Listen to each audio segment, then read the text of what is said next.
ওই কিরে ওই কিরে ওই কিরে ওই কিরে মধু মধু ওই কিরে মধু মধু মধু রসমালাই রসমালাই রসমালাই মধু। পুরো তরমুজ বাজারে মধু লাগিয়ে দিলেন ভাইরাল তরমুজ বিক্রেতা রনি ভাই। থেমে থাকেন নাই শুধু মধু লাগিয়ে, পদ্মার ইলিশ, কুমিল্লার রসমালাই সহ নানান ধরনের ডায়লগ দিয়ে থাকেন এই তরমুজ বিক্রেতা। সকলেই জানে যে তার তরমুজ নিয়ে ডায়লগ কি পরিমাণ ভাইরাল হয়েছেন। এটি শিক্ষিত তরমুজ, এই সব তরমুজ শিক্ষিত পোলাপান খাওয়াবেন, মাথা প্রেম ভালো থাকবো।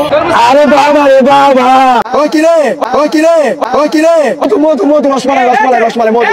রনির এই ডায়লগ ভাইরাল হওয়ার পর থেকে তার দোকানে অনেক পরিমাণ ভিড় থাকে, কিন্তু আফসোসের একটা বিষয় হচ্ছে তিনি সম্প্রতি একটা ভিডিওতে জানান এই যে লোকজন তার দোকানে ভিড় করছিল তাদের মধ্যে ক্রেতা কেউ ছিল না, সকলে দলবদ্ধ হয়ে আইসা ভিড় করতো শুধুমাত্র তার ভিডিও করার জন্য। ভিডিও করবে, ভাইরাল হবে, তাই জন্য একে একে এরকম করে তিনি ভাইরাল তো হচ্ছিলেন, ইভেন অনেক ব্র্যান্ডের সাথে কাজও শুরু করেছিলেন, যেমন পিৎজা বারের পিৎজা, মোবাইল ফিক্সারের মোবাইল প্রমোশন। কিন্তু তার এই অতিমাত্রায় ভাইরাল হওয়া তার জন্য গলার কাটা হয়ে দাঁড়াবে এটা বোধহয় সে পরে রিয়েলাইজ করতে পারছে। রনি পরে জানায় যে এইসব বিষয় নিয়ে সে এত বিরক্ত যে ভিড়ের কারণে তার তরমুজ বিক্রি হচ্ছে না, উল্টো তার 1.5 লক্ষ টাকার তরমুজ পচে যাচ্ছে, এটা সে কান্নামাখা কণ্ঠে জানায়। এখন পাবলিক এটা নিয়ে খুব সিরিয়াস হয়ে যায় আর বলে আমরা খুব অসভ্য জাতি, নিজের কন্টেন্টের টাকা ইনকাম করব বলে মানুষকে অসুবিধায় ফেলাচ্ছে, এইসব ধরনের কথাবার্তা। কিন্তু এই জায়গার ভিতরে একটা টুইস্ট আসে, সেটা কিরকম? রনির এই কান্নামাখা ভিডিও দেখে পিৎজা বার্গ অ্যানাউন্স করেন রনির সেই 1.5 লক্ষ টাকার সব তরমুজ তারা কিনবেন।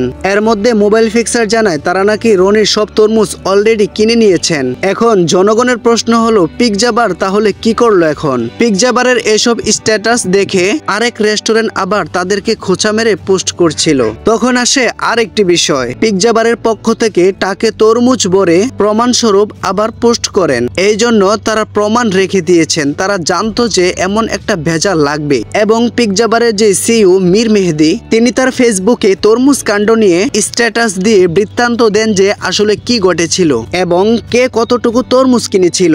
যাই হোক, এখন সবকিছুর মীমাংসা শেষ। এই রনির তরমুজ নিয়ে যে দুর্ভোগ ছিল সেটাও দূর হলো এবং সবাই এইটা অ্যাপ্রিসিয়েটও করছেন। কেউ কেউ বলছেন যারা তরমুজ খেতে পারে না তাদেরকে তরমুজগুলা দিয়ে দেওয়া উচিত, আবার কেউ কেউ মজা করে বলছেন ভাই এখন রোজা রমজানের মাস, তরমুজগুলা আমাদের বাসায় পাঠিয়ে দেন, সওয়াব হবে, আপনার ব্যবসার জন্য দোয়া করব।